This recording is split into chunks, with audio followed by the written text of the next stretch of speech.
malam Bapak Ibu dikasihi Tuhan.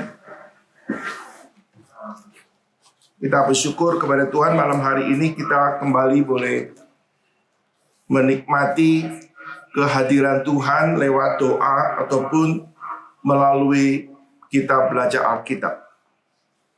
Saudara, kita waktu berdoa, waktu membaca Alkitab, itu adalah sarana anugerah Tuhan untuk kita boleh mendekat lebih mengenal Tuhan. Allah sudah menyediakan sarana anugerah ini. Ya, kita harus bagaimana menghargai anugerah Tuhan. Kita bisa berdoa itu juga anugerah Tuhan. Roh Kudus yang menggerakkan kita. Dan Roh Kudus menolong kita. Sehingga kita bisa berseru, ya Aba dan Bapa. Tanpa pekerjaan Roh Kudus, tak seorang pun bisa berdoa dengan benar. Sarana anugerah kedua adalah firman. Alkitab firman Allah, hasil pekerjaan Roh Kudus. Roh Kudus yang menginspirasikan firman Allah. Sehingga kita bisa memiliki buku Alkitab ini. Ini bukan hasil karya manusia. Karya Tuhan melalui manusia. Roh Kudus yang memberikan Alkitab, Roh Kudus juga yang memberikan pencerahan kepada kita, iluminasi kepada kita. Ya, tanpa pekerjaan Roh Kudus yang menerangi hati kita, maka kita tidak akan mengerti isi Alkitab. Tidak akan mengerti kebenaran Tuhan. Dan saya percaya kalau bukan pekerjaan Roh Kudus juga, kita tidak punya kerinduan untuk belajar Alkitab. Sehingga kalau ada orang Kristen namanya Kristen, tapi mengabaikan waktu doa atau mengabaikan belajar Alkitab, itu adalah suatu tanda ada sesuatu yang tidak beres dalam kehidupannya, yang menghambat di dalam perjalanan hidupnya untuk mengikut Tuhan. Kita jangan anggap, oh itu biasa, itu memang males, itu memang nggak interest. Males atau interest di satu hal. Tapi kalau kita mengabaikan pekerjaan Roh Kudus, kita mendukakan Roh Kudus, maka itu ada suatu masalah dalam hidup kita. Dan kalau kita terus mengkeraskan hati, tidak mau kembali kepada Tuhan, maka dosa itu mengintip. Iblis mencobai kita, membuat kita bisa jatuh dalam dosa, dan Tuhan biarkan kita mengalami kondisi yang buruk dalam kehidupan kita. Saudara, kita cermin kehidupan daripada orang-orang zaman hakim-hakim. Mereka ada orang yang mengeraskan hati, tidak mau tunduk kepada Tuhan, lalu Allah mengizinkan mereka untuk ditawan oleh bangsa-bangsa lain, ditindas, sehingga mereka mengalami kondisi yang sangat menderita. Menderita di tanah perjanjian yang sebelumnya Allah mengatakan itu tanah penuh susu dan madu. Harusnya tanah perjanjian mereka boleh menikmati Tuhan, sukacita dalam Tuhan. Tapi dosa merusak hidup mereka, membuat mereka jauh daripada Tuhan. Nah, itu menjadi peringatan yang penting sekali dalam kehidupan saudara dan saya. Saudara, beberapa hari yang lalu saya mendengar khotbah dari seorang hamba Tuhan gereja Reform. Ya, banyak membicarakan, tapi ada satu ilustrasi yang simpel, tapi itu memberikan suatu impact di dalam hati saya. Ya. Di dalam dia menceritakan bagaimana sudah melayani Tuhan hampir 30 tahun. Lalu dia mengatakan pengalaman dia sebagai seorang hamba Tuhan itu seperti seorang hamba Tuhan itu seperti seorang nelayan yang mendayung satu perahu. Ya, kalau di Papua itu ada namanya longboat, perahu panjang ya. Nah, seorang pendeta itu adalah yang mendayung ya. Nah, seringkali banyak gereja-gereja pendetanya dayung sendiri, itu setengah mati, lambat ya.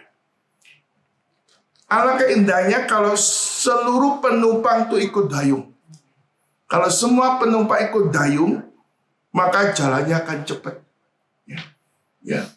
Ya, kalau pendeta tetap bisa maju, kita percaya pekerjaan untuk bisa maju itu adalah anugerah Tuhan. Tapi juga Tuhan pakai manusia untuk mengerjakannya. Alangkah berbahagia kita bersama-sama bekerja di ladang Tuhan, maka perahu itu bisa berjalan cepat. Ya. Kalau kita jaring sendiri, tarik setengah mati. Tapi kalau semua orang di kapal ikut tarik jaring, maka cepat dapat ikan. Di dalam pengalaman dia, saudara, bukan hanya sedikit yang ikut dayung, bukan sedikit yang tarik jaring, tapi kadang-kadang juga ada yang mereka dayungnya itu lawan arah. Bayangin kalau ada orang ikut dayung, dayungnya lawan arah, itu menghambat ya dalam pekerjaan Tuhan.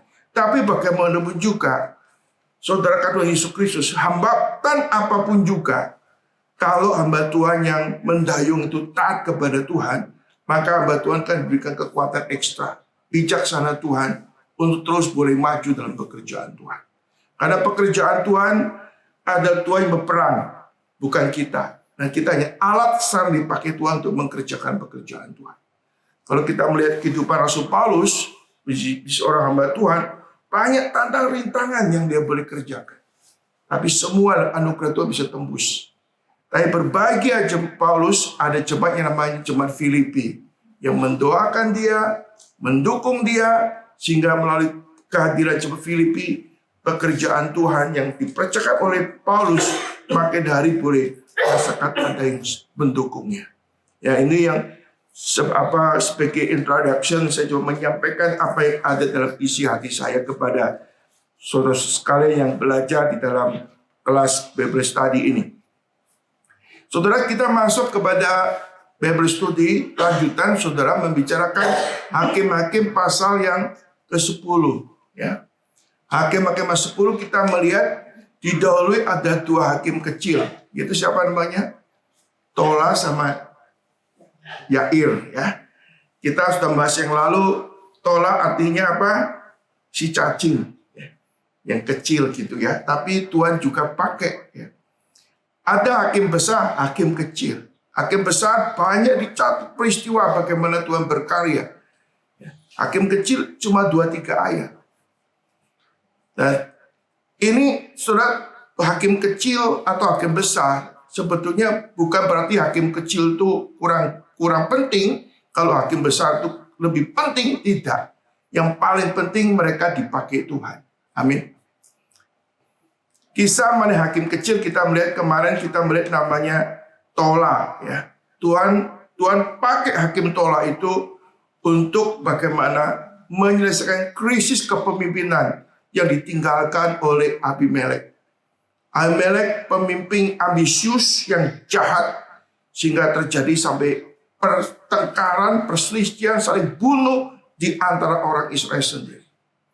Seorang pemimpin yang tidak melakukan kehendak Tuhan, hanya ingin ambisinya menjadi seorang raja dan sebuah pemimpin yang merusak pekerjaan Tuhan. Tapi bersyukur adanya namanya si Tola yang unpredictable dari seorang pemimpin. Ya, tapi Tuhan pakai dia. Ya. Pakai dia walaupun hakim tidak terlalu menonjol, bahkan cenderung namanya si cacing kecil itu. Tuhan pakai luar biasa. Minimal selama 23 tahun mampu mengendalikan, mampu memimpin dengan aman, tidak ada tragedi, tidak ada kasus, bersih.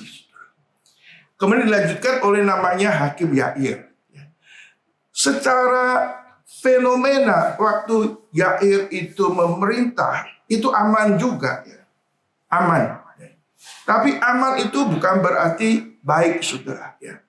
Karena waktu kita lihat Hakim Yair ini memerintah, saudara, Alkitab menyebutkan dia punya 30 putra. Ya. Putri nggak disebut ya. 30 putra. Nah ini secara tidak langsung memberikan indikasi punya istri banyak.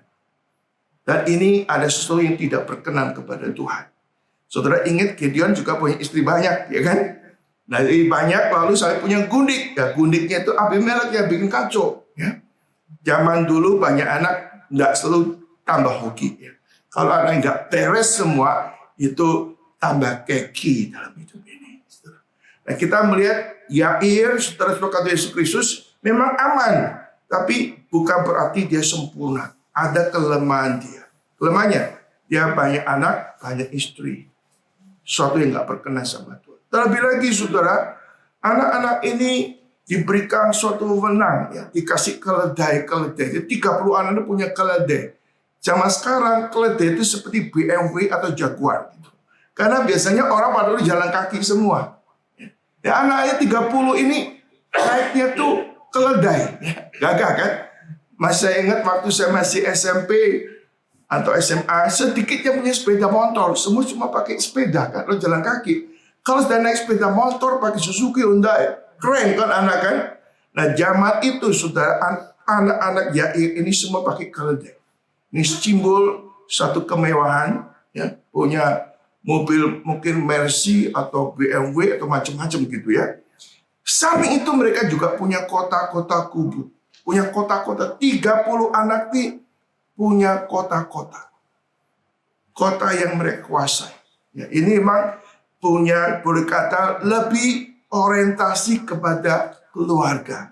Jadi ada unsur egois. Egois memikirkan, bukan memikirkan kepentingan nasional, bukan mementingkan kepentingan negara, tapi lebih mementingkan keluarga. Baik, ya, tapi bukan berarti sempurna. Ada kekurangan-kekurangan. Jadi kita melihat saudara setelah Yair ini memerintah, boleh kata dia lebih memikirkan mengenai dirinya sendiri, anak-anaknya sendiri ya. Ya, kurang mikir secara jiwa nasional.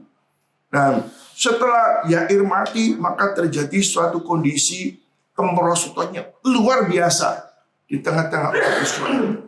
Saya percaya saudara ini bisa selama mati kurang ada pengaruhnya, atau selama ini Yair nggak mengerjakan sesuatu yang positif untuk orang-orang Israel, sehingga waktu tinggal oleh Yair ini kondisi yang boleh kata yang paling parah dalam kehidupan orang Israel.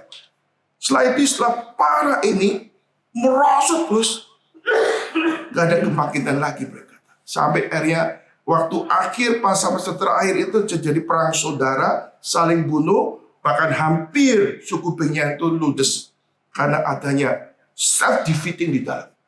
Saudara-saudara Yesus Kristus, kita melihat saudara pada zaman hakim-hakim, pada setelah pasca Yair ini saudara, terjadi sesuatu kemerosotan yang luar biasa yang belum pernah terjadi sebelumnya.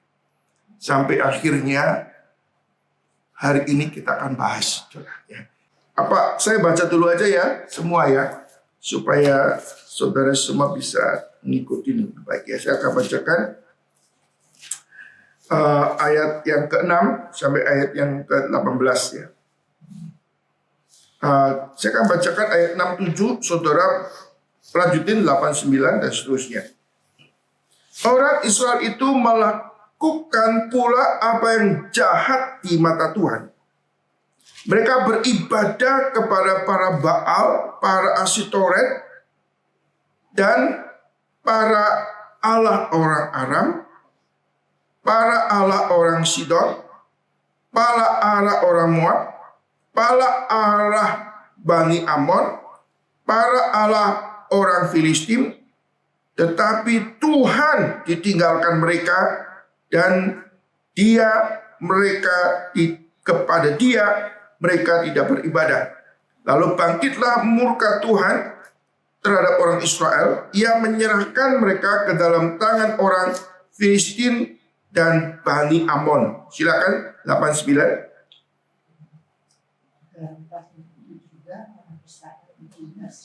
Dan diinjak mereka. 18 tahun namanya mereka. Dalam tahun itu juga orang Israel diinjak dan diinjak mereka. 18 tahun namanya mereka memperoleh semua orang Israel yang sedang disuruhkan di tanah orang Amori yang diadakan. Dan Bani Amon itu menjadi disuruhkan untuk berperang melawan suku Israel. Suku Yamin dan suku Nahdin, sehingga orang Israel sangat terdesak. Ya, 10-11 lanjutin. Lalu berserulah orang Israel kepada Tuhan. Katanya, kami telah berbuat dosa terhadap Engkau, sebab kami telah meninggalkan Allah kami, lalu beribadah kepada para Baal. Tetapi firman Tuhan kepada orang Israel, Bukankah aku yang telah menyelamatkan kamu dari tangan orang Mesir, orang Amori, Bani Amon, orang Filistin? Ya. Ayat 12 silakan. 13. Orang Sidon, suku Amalek, dan suku Maon yang menindas kamu ketika kamu berseru padaku. Tetapi kamu telah meninggalkan aku dan berbicara kepada orang. Sebab itu, aku tidak akan menyelamatkan kamu lagi. Bisa dilakukan kepada para anak-anak biar mereka yang menyelamatkan kami pada waktu kami terpisah. Kata orang Israel kepada Tuhan, kami telah berbuat dosa. Lakukanlah kepada kami segala yang baik kepadamu. Hanya tolonglah kiranya kami sekarang. 16, 17 silakan.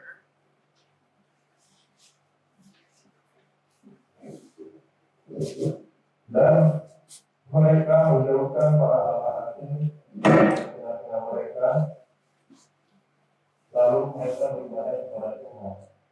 Maka Tuhan tidak dapat lagi menahan hatinya dengan kesukaran mereka. Kemudian Bani Amon diserahkan dan berkemah di Gilead, sedang orang Israel berkumpul dan berkemah di Mizpa. 18. Maka para pemimpin bangsa di Gilead berkata seorang kepada yang lain, siapakah orang yang berani memulai peperangan melawan bangunan yang pun? Dialah yang harus menjadi kepala atas seluruh penduduk Gilead. Saya ingin memberikan penjelasan sekilas saja ya, bahwa khususnya Baal dan Asitoret ini Baal inilah dewa yang dipercaya oleh orang Kanaan. Ya, itu dewa-dewa ini mirip sebetulnya dengan dewa-dewa yang disembah oleh orang Mesir gitu ya. Nah, kalau dewa untuk Baal, para Baal ini lebih katakan dewa angin, dewa cuaca, dewa hujan. Bahkan dewa yang mereka percaya itu sebagai dewa yang boleh kata yang punya kuasa ya. Kalau menurut pandangan sekarang ada semacam dinamisme atau animisme gitu ya, kekuatan-kekuatan. Bahkan kalau kita tidak menghormati dia, kita bisa dikutuk, kita bisa hidup susah gitu ya. Nah, Asitoret itu adalah dewa kesuburan atau dewa asmara. Dewa juga dewa perang gitu ya. Jadi dewa-dewa ini sangat powerful sekali menurut pandangan mereka tentunya. Dan itu menjadi suatu kepercayaan orang-orang ada di Kanaan. Jadi boleh kata mereka jadi orang-orang yang terbiasa dengan pola hidup beribadah kepada para Baal ini. Dan lagi di dalam mereka ini beribadah, saudara, ada yang namanya itu upacara ritual yang berbau seksual, ya. Sehingga mereka ada pelacur bakti, ya, yang dimainkan oleh para imam di situ yang wanita itu bisa melakukan percabulan dengan pria, yang pria bisa melakukan percabulan dengan wanita, sehingga praktek amora itu dilaksanakan di dalam ibadah-ibadah itu. Nah, ini sekilas kondisi mereka ini saya melihat memang mereka lebih ke boleh kata secara moral ya. Jadi mereka ini ada keterikatan di dalam kehidupan mereka sama-sama orang-orang Kanaan ini.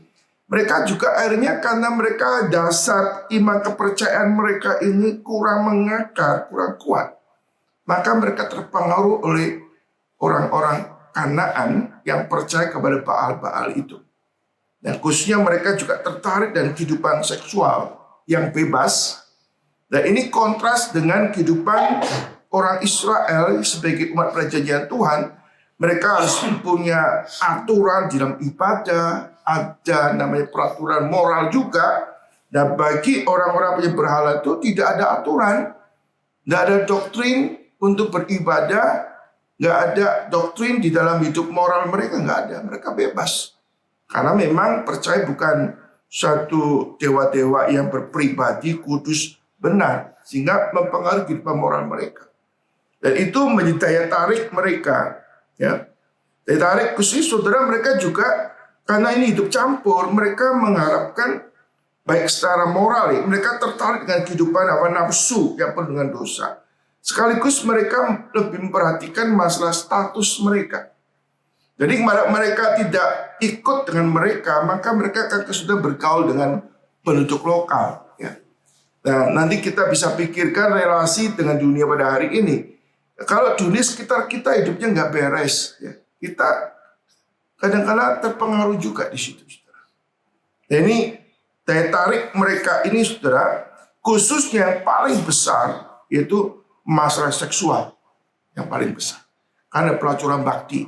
Maka orang Israel dilarang untuk menikah dengan wanita-wanita Kanaan. Karena nanti mereka akan masuk dalam ibadah mereka yang rusak itu. Jadi ini beberapa alasan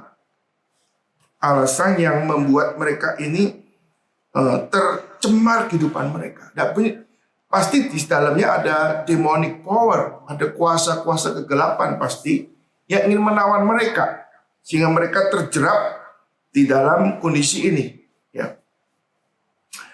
Dan lagi, saudara, kita melihat pada zaman hakim-hakim ini, saudara, kita melihat adanya suatu kondisi yang parah sekali karena mereka boleh kata mengumpulkan semua kepercayaan yang ada di Kanaan. Dikatakan para Baal, Asitoret, Allah orang Aram, Allah orang Sidon, Allah orang Moab, Allah orang Filistin. Boleh kata ini menjadi kumpulan, ya. Atau sekarang ini ada prasmanan gitu, ya. Prasmanan campur-campur semua, ya. Jadi semua Allah dicampur jadi satu kecuali Allah yang benar dibuang. Ini baru pertama kali di dalam hakim-hakim ini semua Allah itu disebutkan di sini. Maaf, semua dewa Baal itu disebutkan di sini. Jadi boleh kata semua bentuk pencemaran ibadah sudah merasuk di dalam kehidupan orang Israel. Pokoknya nggak ada berhala yang tidak dipercaya sama orang Israel. Jadi sudah mengalami total depravity, rusak total. Mereka dipengaruhi. Mereka tuh meninggalkan Tuhan dan tidak lagi beribadah kepada Tuhan. Dan ini kondisi yang sangat parah sekali. Nah, saya akan mengutip dua komentar, saudara. Ya. Yang pertama, saudara, komentar dari Timothy Keller. Dia mengatakan, dewa palsu adalah segala sesuatu yang begitu penting dan penting di dalam hidup Anda, sehingga jika Anda kehilangan dewa palsu itu, maka hidup saudara tidak terasa berharga untuk dijalani. Sesuatu di dalam kehidupan saudara, boleh kata, yang menganggap begitu berarti, sehingga kalau engkau kehilangan itu, engkau merasa hidup ini tidak ada nilainya lagi. Ambil contoh orang, ya, kalau uang jadi dewa Allah dia, begitu uang nggak ada, itu merasa nggak bernilai. Lalu pada zaman Kristus banyak orang bunuh diri kan, ya kan? Dan nggak nilai. Atau kita punya istri terlalu disayang sampai katakan I can live without you, gitu kan? Saya nggak bisa hidup sebab kamu. Maka itu diperhala dalam kehidupan kita.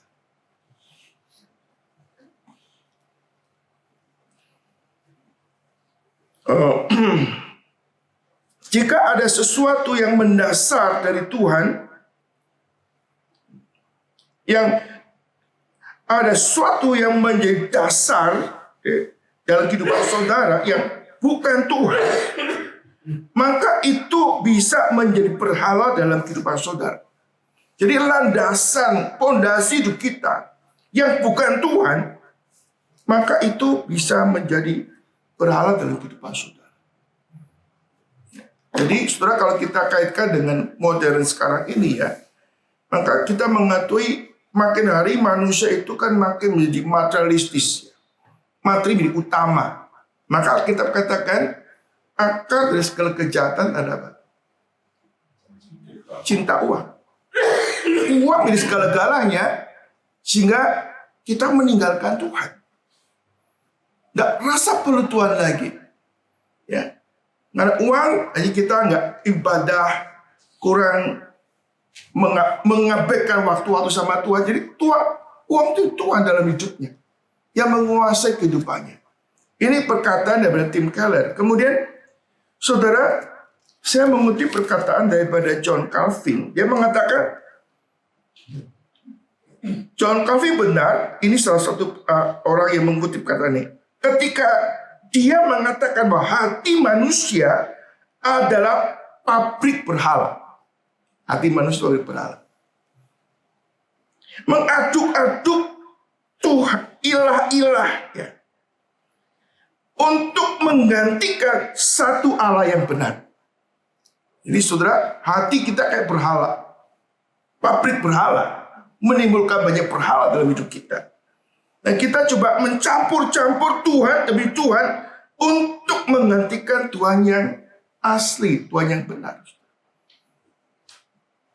Jadi saudara, ini kondisi orang Israel, khususnya pada zaman setelah Yair. Ini saudara, kondisi orang Israel begitu sangat sudah terkontaminasi dengan mindset paganisme atau mindset kekafiran begitu rupa, sehingga mereka boleh kata meninggalkan Tuhan yang telah menyelamatkan mereka, gak lagi beribadah pada Tuhan. Harusnya saudara kita katakan minimal orang Kristen sekarang ini kan sinkretisme ya kan. Saya percaya Tuhan, percaya yang lain kan. Tapi kali ini sudah sampai waktu di mana mereka nggak Tuhan-Tuhan lagi, sudah menyerahkan hidupnya kepada berhala. Jadi secara status mereka itu umat Tuhan, percaya Tuhan, tapi praktek hidup mereka sudah jauh daripada Tuhan. Dan ini kondisi daripada orang Israel yang sudah korup sekali di hadapan Tuhan. Sehingga katakan mereka melakukan apa yang jahat di mata Tuhan. Ini suatu keadaan di mana seperti air susu dibalas dengan air tuba. Segala kebaikan Tuhan sudah membebaskan orang Israel dari perbudakan di Mesir. Lalu sekarang membawa mereka ke tanah perjanjian. Boleh kata orang Israel sebagai pembelai wanita, Tuhan itu sebagai pembelai pria. Cilakanya di rumahnya sendiri orang Israel itu berzina di depan Tuhan. Ini kejahatannya sudah luar biasa. Sudah kalau istilahnya itu nggak layak hidup orang seperti ini. Ya, sudah dikasih hati minta rempelo ya, atau melonjak. Ini lebih jahat lagi ya. Itu berzina di muka pasangannya. Saudara. Ini boleh kata melempari kotoran di muka Tuhan. Air susu dibalas dengan air tuba. Kebaikan dibalas dengan kejahatan. Tuhan kurang baik apa sama orang Israel? Dan mereka salah ngerti Tuhan. Bukan salah ngerti Tuhan ya. Mereka membelakangi Tuhan. Berontak kepada Tuhan. Sehingga kita mengatakan mereka melakukan kejahatan di mana Tuhan. Saudara meninggalkan Tuhan. Jangan pikir saya nggak meninggalkan Tuhan. Saya meninggalkan Tuhan, saya jauh sama Tuhan. Itu hal biasa. Satu kejahatan di mata Tuhan. Saudara lebih nyaman disebut orang jahat atau orang berdosa? Orang berdosa ya. Jahat sama dosa mirip kok. Sinonim.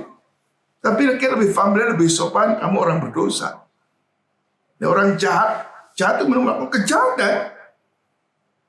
Ada anak yang sudah kualat dan menghormati orang tua. Ya. Tidak mau nurut sama orang tua. Dan hari ini sudah kita orang Israel sudah melakukan kejahatan di mata Tuhan. Lalu bagaimana sikap Tuhan? Kadang-kadang orang menganggap Tuhan itu seperti center class ya. Pokoknya Tuhan kamu jangan gajah, kasih terus. Gitu kan. Minta berkat terus ya. Itu kayak center class gitu ya. Atau Tuhan kayak mesin otomatis. Ya. Jadi kalau kita ngaku dosa Tuhan ampun dan berkati lagi. Kok enak ya? Karena orang Kristen kan gampangan gitu kan. Saya kalau ngaku salah, ngaku dosa, bertobat, ini Tuhan berkati saya. atau Tuhan menyelesaikan masalah hidup saya, sebenarnya Tuhan menjadi mesin otomatis. Gampang, menggampangkan Tuhan. Saya pikir kalau Tuhan begitu gampang, apakah itu konsep Allah yang benar? Banyak orang menggampangkan Tuhan, pikirin gua sudah kok, sama Tuhan udah beres, sudah ngaku dosa, gua udah tobat, Tuhan sudah pulihkan hidupku kok. Betulkah dipulihkan hidupnya? Kadang pertobatan ketemu pertobatan yang pseudo atau palsu, gak pernah bertobat, gak pernah dipulihkan. Tapi juga nggak rasa telah berdosa, nggak merasa jahat. Ini kayak orang sakit nggak rasa sakit tuh, bahaya sekali. Tahu-tahu game over gitu kan.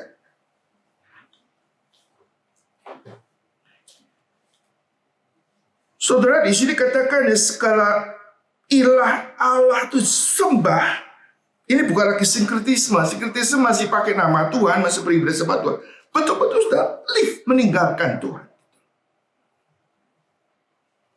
Ini sudah menggilakan identitas dia sebagai umat Tuhan. Tidak lagi ada komit sama Tuhan, komit sama berhala, berarti komit dalam perzinahan juga, komit dengan segala sesuatu yang dilakukan oleh orang-orang penyembah berhala. Kalau Alkitab katakan ada hukum moral Allah, jangan berzina, jangan mencuri, jangan macam-macam kan, jangan mengingini. Mereka yang berhala bukan yang berhala. Komit di dalam kehidupan komunitas penyembah berhala. Nah, cuma sekarang orang sudah bergaul sama orang nggak beres, ya ikut nggak beres juga. Ya main perempuan, main obat bius, main foya-foya, pokoknya segala kedagingan tuh sudah dilakukan yang sama. Saudara, hari ini kadang-kadang kita melihat orang Kristen sekarang hari ini kan juga percaya LGBT, ya kan? Minta diberkati di gereja lagi, ada pendeta yang setuju lagi. Ini kan real kan? Ini bukan suatu hal yang kita coba bayang-bayangin. Real dalam masa sekarang nih. Masalah free sex, masalah homo, masalah macam-macam, masalah penipuan, kejahatan. Yang masuk dalam penjara pun sebagai orang Kristen. Jadi mereka sudah komit dengan kehidupan yang melawan Tuhan. Dan ada hukum Allah. Nah, kondisi sekarang ini cermin proyeksi ke zaman dulu. Orang sudah nggak ada ibadah sama Tuhan, tidak mengutamakan Tuhan, dan mengabaikan hukum Allah. Maka pasti orang itu hidup dalam keadaan seperti orang saya. Mereka yang jahat di mata Tuhan. Kalau pikir nggak ada apa-apa kok, semua oke-oke kok. Mereka gemuk-gemuk kok, mereka juga sehat-sehat kok. Mereka lancar-lancar kok, mereka kaya-kaya kok. Mereka powerful juga kok. Why?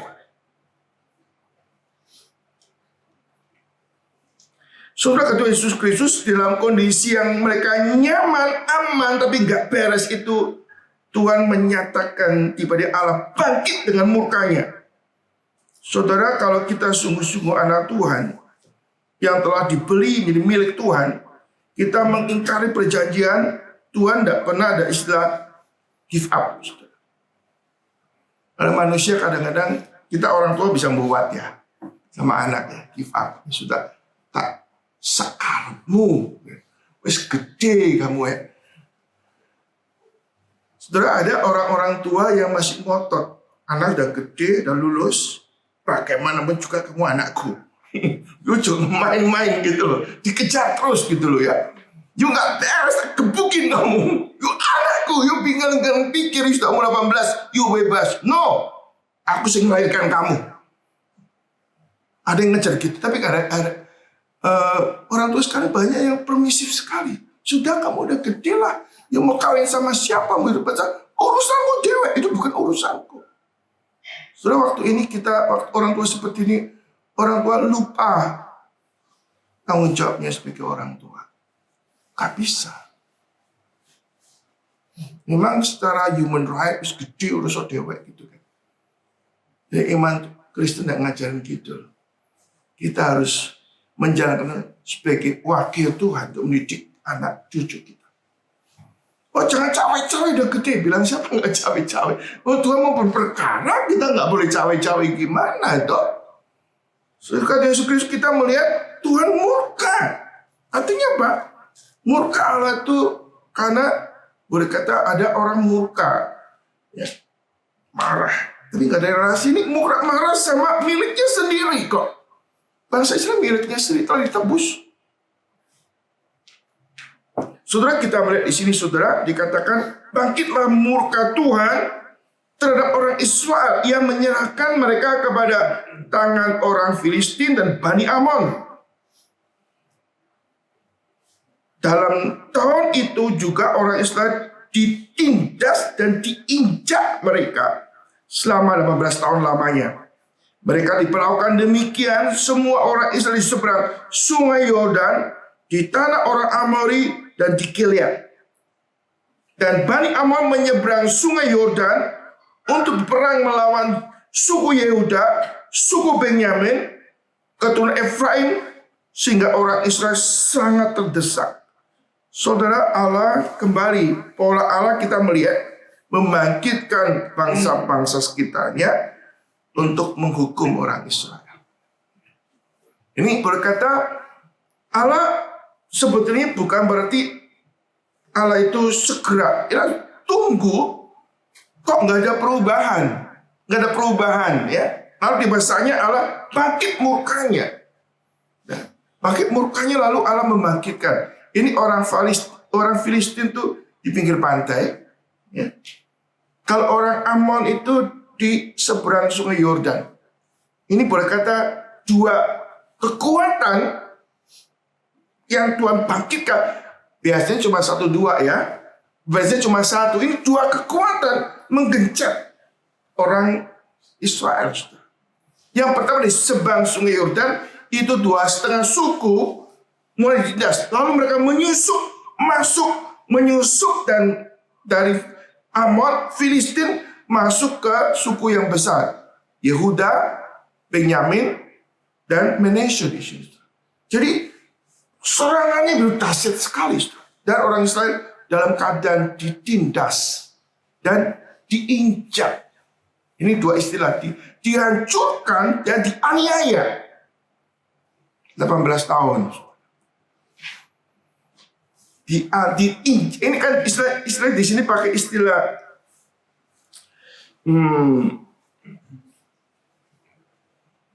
ditindas dan diinjak. Ditindas ya, susah diinjak.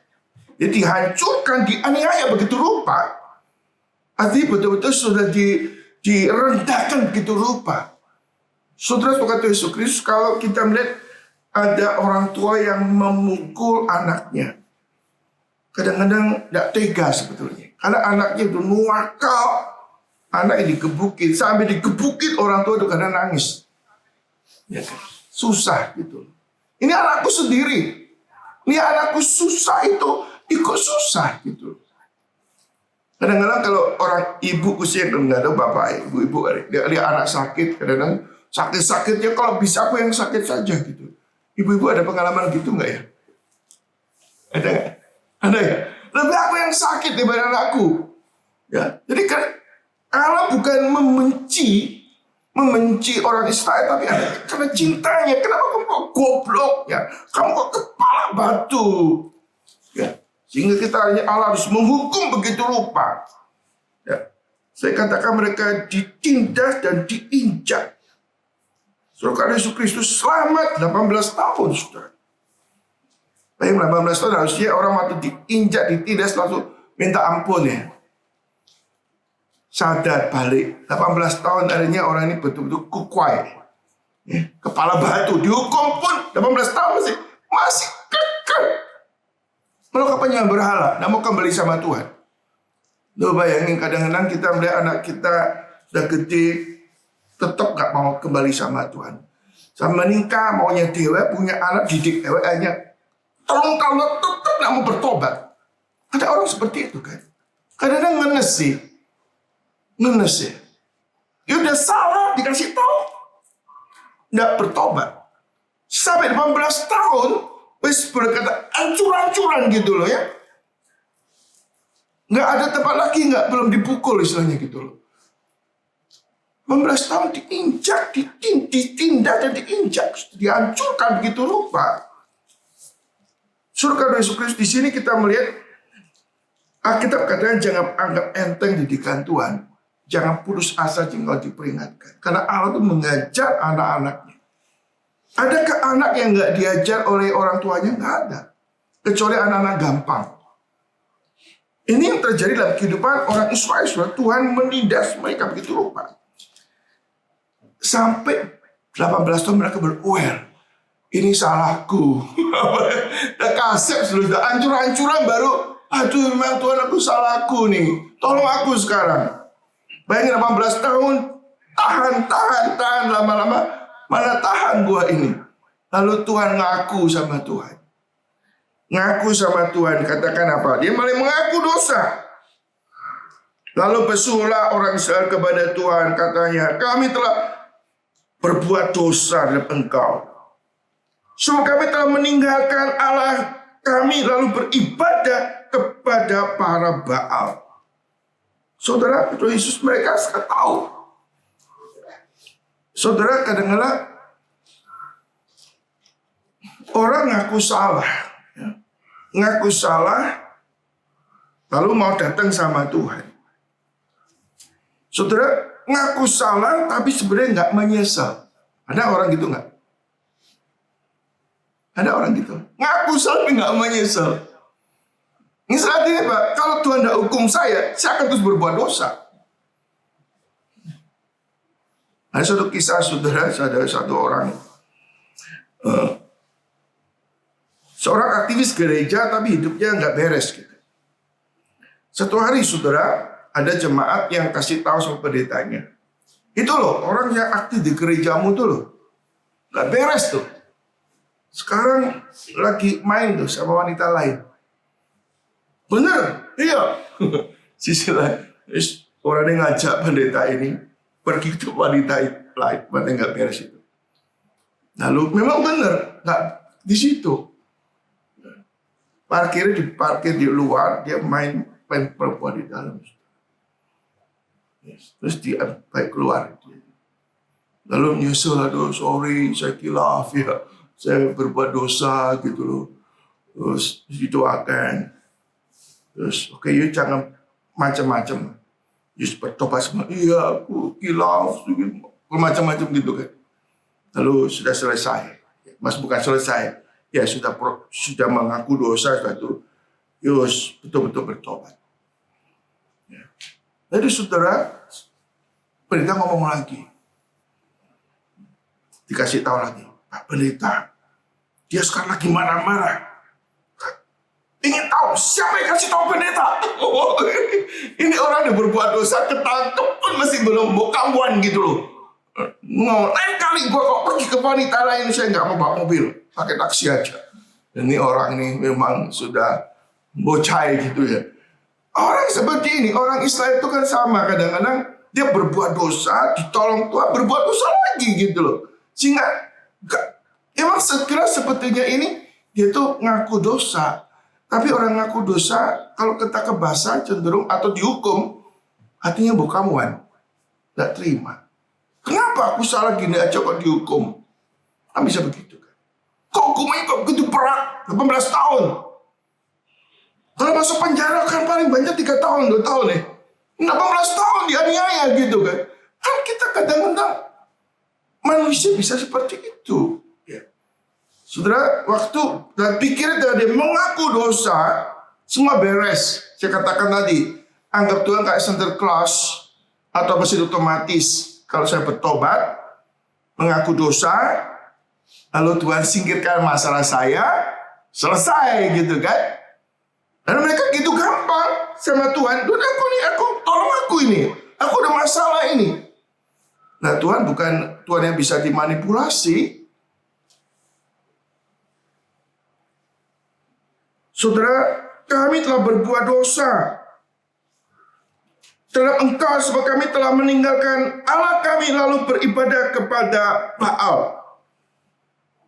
Ini belum keluar. Tolong kami, tapi ada unsur di situ. Ngaku dosa, Tapi Tuhan bukan langsung beres, saudara. Kadang-kadang orang menganggap gampang ya. Setiap minggu kita ada doa pengakuan dosa kan. Pulang ke TV-nya lah, gue udah diampun dosanya lah. Senin sampai Sabtu berbuat dosa lagi lah. Di hari Minggu saya ngaku dosa lagi. Mempermainkan Tuhan. Apa Tuhan nggak tahu kita permainkan Tuhan? Atau manipulasi Tuhan?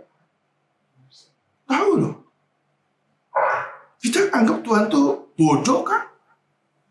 Tuhan tuh siapa? Jangan mempermainkan Tuhan. Apa jawaban Tuhan? Waktu orang Israel terdesak lalu berdoa sama Tuhan, Tuhan kasih, sekarang Tuhan jawabnya gimana? Gak langsung loh, Tuhan tuh tolong. Kalau sebelumnya kan langsung bangkitkan apa? Hakim, usir gitu kan? Langsung toh? Ini enggak, Tuhan enggak ngomong. Tuhan langsung memberikan, bukan briefing, memberi koreksi lebih dulu. Dikatakan apa?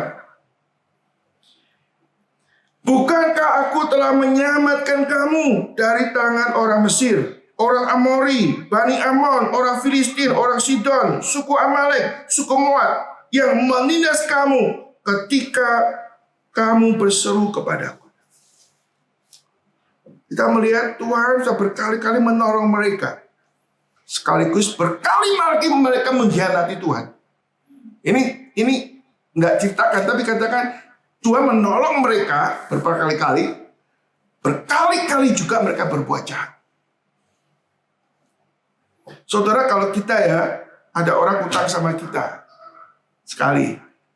Ini nggak bayar, pergi. Oke, nggak apa-apa deh, mungkin dia nggak ada duit. Utang lagi, nggak bayar lagi. Saudara, satu saat dia utangnya gede sekali. Dulu utangnya cuma kecil. Setio gitu ya. Suatu saat ada kesulitan besar, perlu utang 1 M. Mau kasih nggak, saudara? 1 juta nggak bayar, 10 juta nggak bayar, mau utang 1 M. Bayar dulu yang dulu gitu kan. Kok enak gitu ya, istilahnya gitu kan. Tuhan mengatakan apa? Kamu ini ya setelah mempermainkan aku sekian lama, you nggak suka datang kepada aku lagi ya. Pakai bahasa saya begitu, saudara. Maka Tuhan mengatakan apa? Setelah ngomong alasan gitu,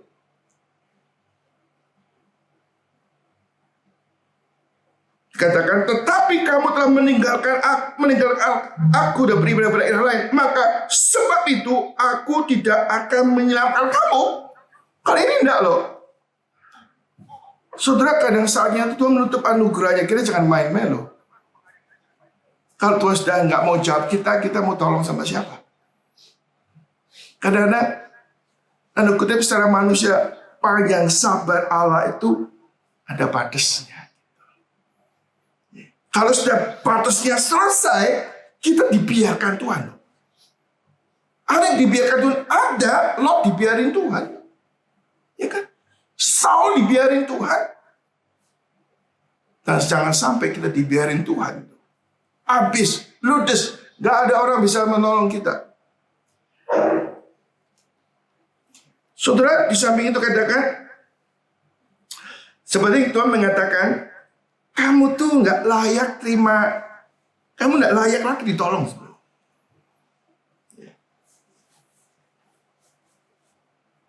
Lalu Tuhan nggak selesai itu. Tuhan istilahnya sedikit ada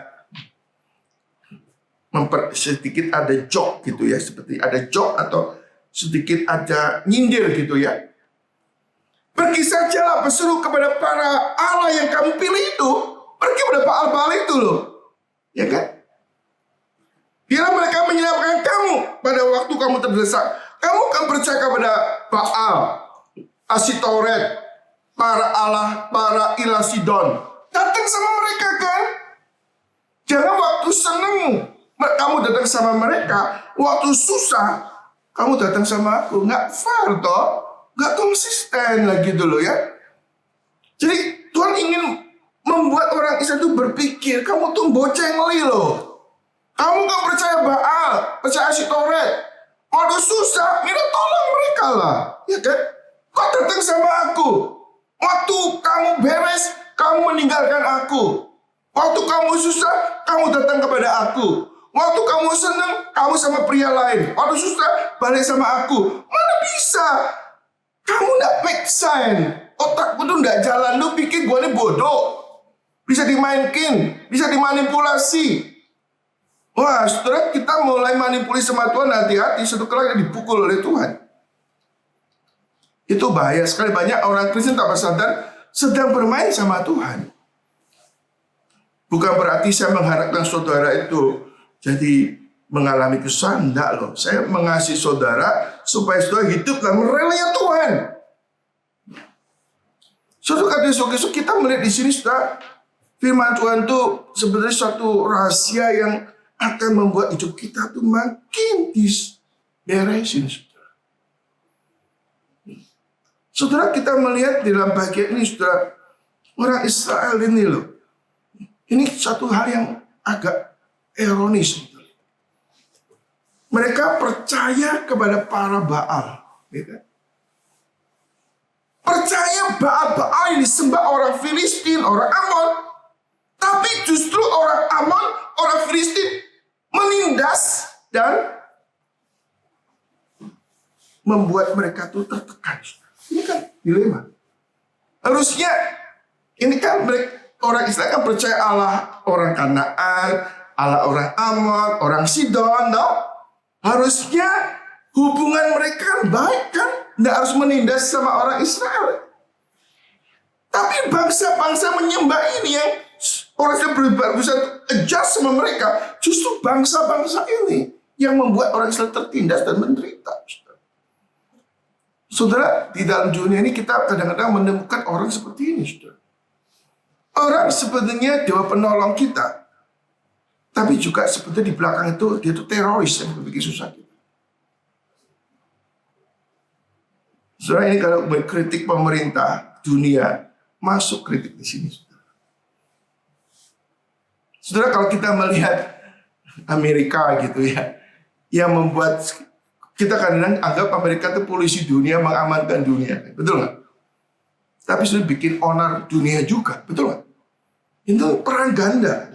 Kemarin kita sudah baca peran ganda. Siapa peran ganda? Si lupa.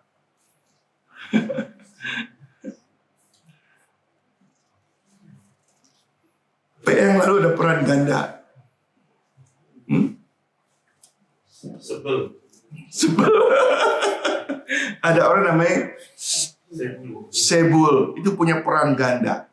Di hadapan musuh kayak kawan. Ya. Padahal dia musuh. Ini orang peran ganda. Gitu. Dan kita kadang-kadang kita melihat saudara, Baal ini perannya sudah chaos betul itu.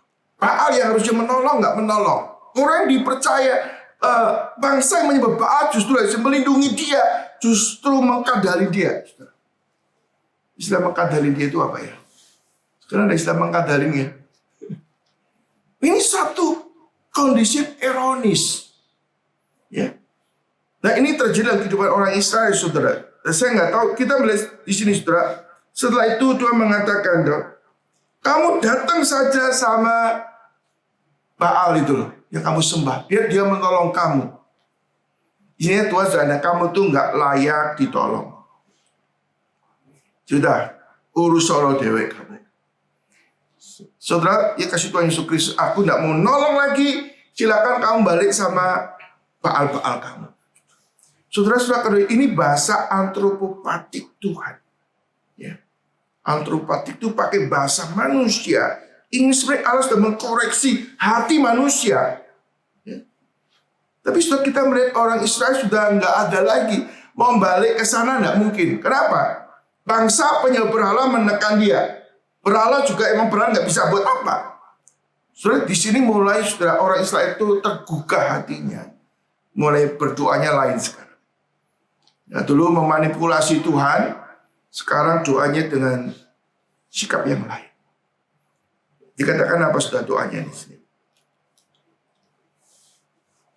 Kata orang Israel kepada Tuhan, kami telah berbuat dosa. Ini kami telah berbuat dosa. Ya.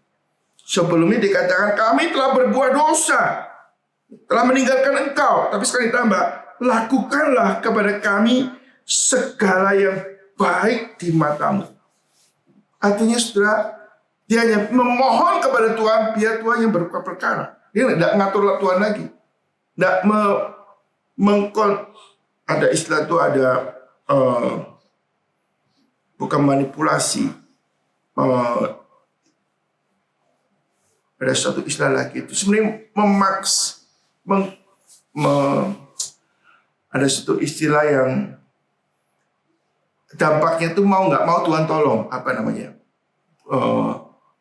pentakomplain, mempentakomplain Tuhan. Tuhan ditaruh, kalau kamu nggak jawab Tuhan, kau berarti kau nggak kuasa.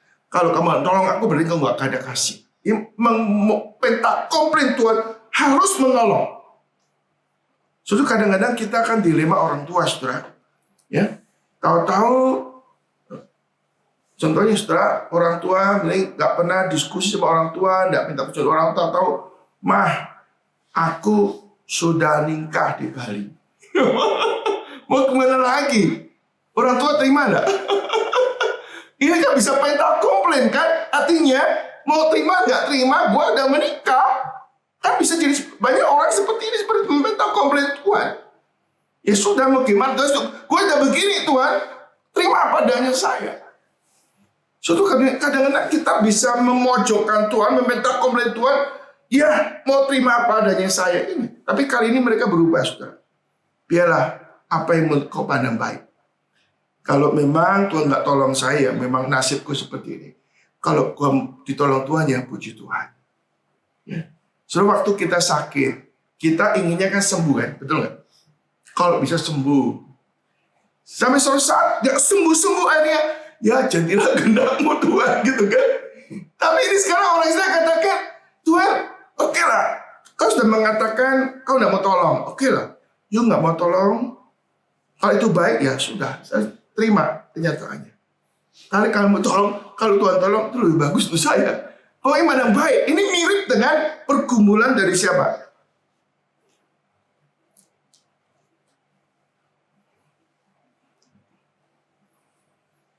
Ada dalam Alkitab.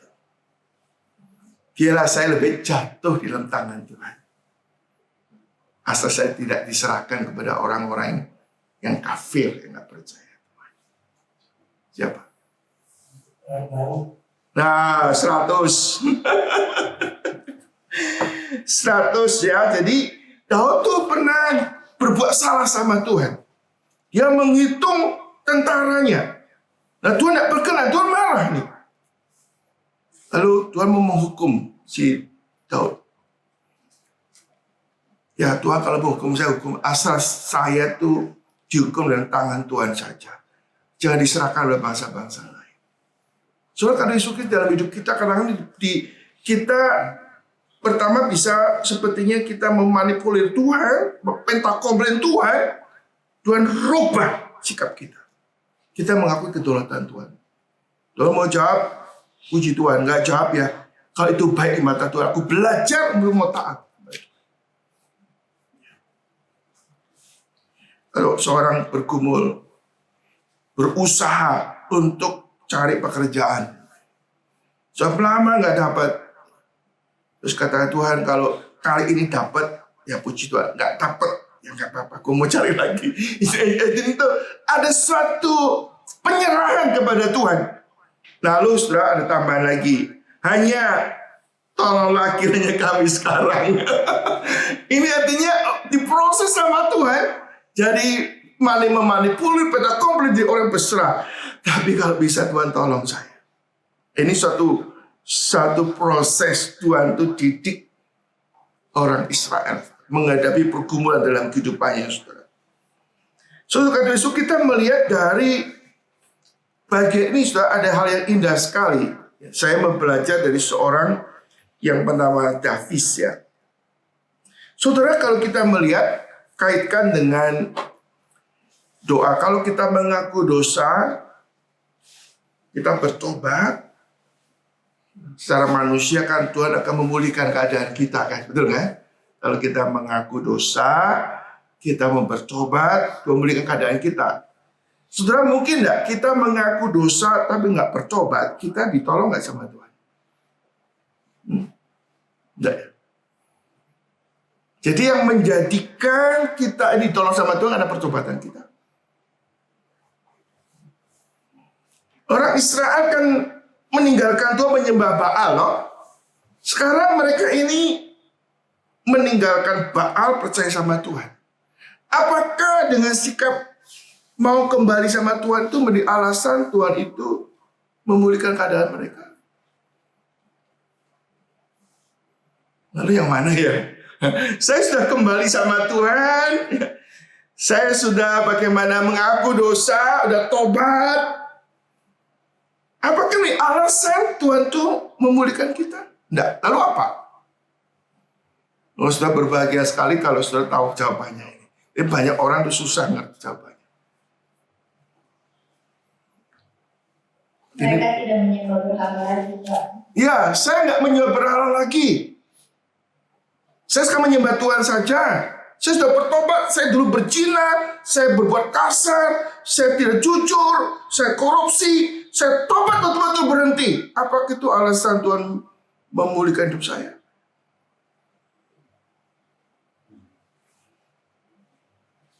Kalau itu alasan Tuhan melakukan kita jatuh ke legalisme. Saudara, ini studi kritis tidak gampang orang. Kita kadang-kadang dilema jatuh ke dalam legalisme. Saya melakukan ini, maka Tuhan melakukan ini. Ini tindakan Tuhan jadi dipredik oleh kita.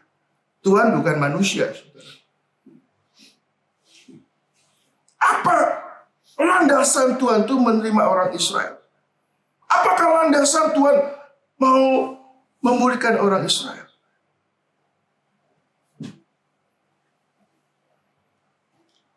Saudara-saudara Tuhan Yesus Kristus, di sini kita mau belajar ya. Tapi di sini ini satu, kembali saya katakan studi kritis. Saudara perlu membaca, renungkan lagi, hayati sampai engkau ngeh. Kalau nggak ngeh, you akan masuk ke legalisme lagi. Banyak orang Kristen hari ini terjebak dengan legalisme. Maka saudara di sini katakan ya, dan mereka menjauhkan para allah asing dari tengah-tengah mereka, lalu mereka beribadah kepada Tuhan.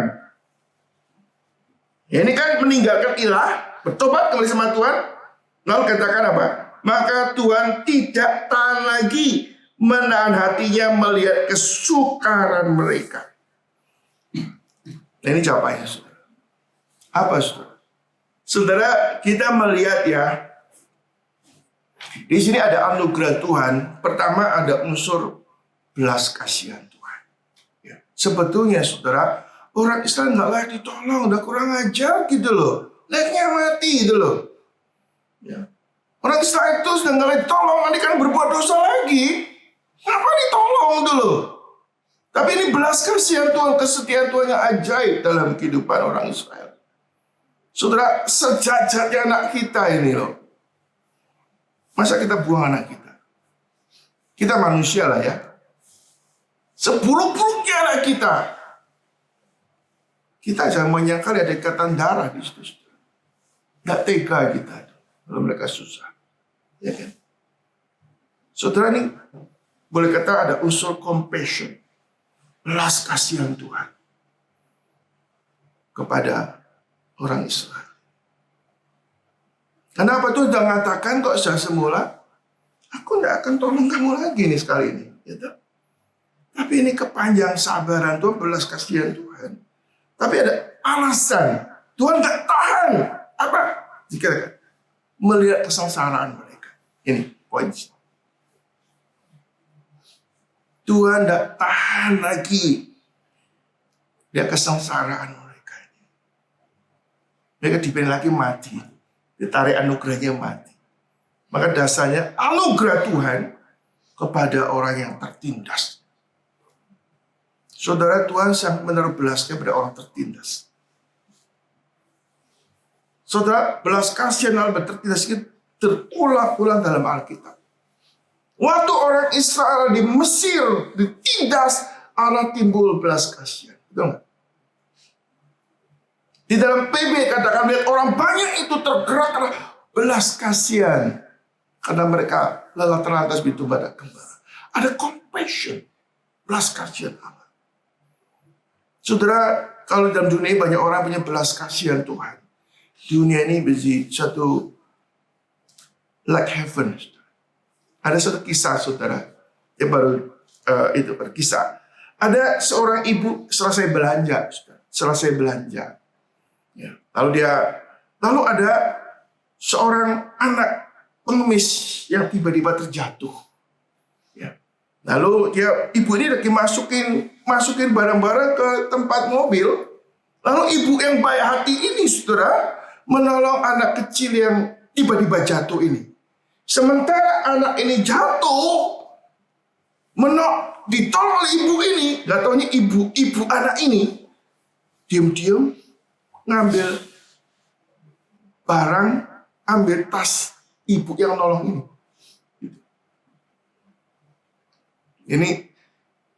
Ini nakal, betul nggak ya? Ini ibu yang main siasat, ya, buat anaknya terlentang jatuh, ditolong, ibunya nyuri tasnya. Anaknya tahu, ini matriknya dia tahu. Lalu setelah mencuri anak itu kan, lalu anak yang jatuh itu ditolong sama ibu ini, lalu dikasih tas makanan, kan orang miskin kasih makanan. Lalu dikasih card, you kalau ada kesulitan saya mau tolong ke lu, saya akan tolong kamu. Kalau kamu kesulitan, ini kartu nama saya. Sehingga anak ini bingung ini. Mama nyuruh saya untuk pura-pura pingsan, jatuh. Mama curi. Sekarang orang ini begitu baik gitu loh. Lalu anak bilang, Mam, kembalikan barang curiannya itu. Tapi mamanya enggak. Ini saya curi untuk kamu.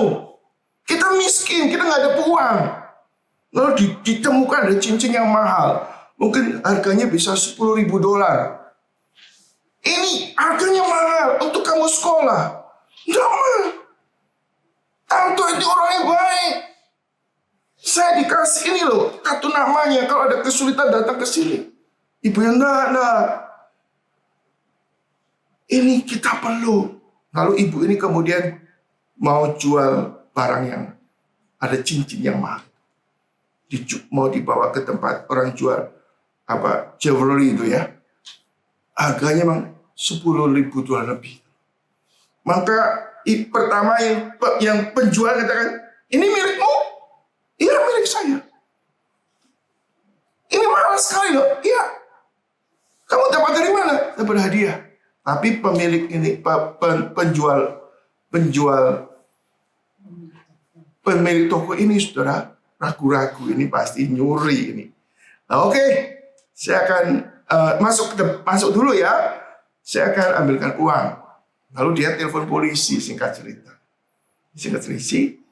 Lalu dia keluar, ibunya curiga, dia apa ini?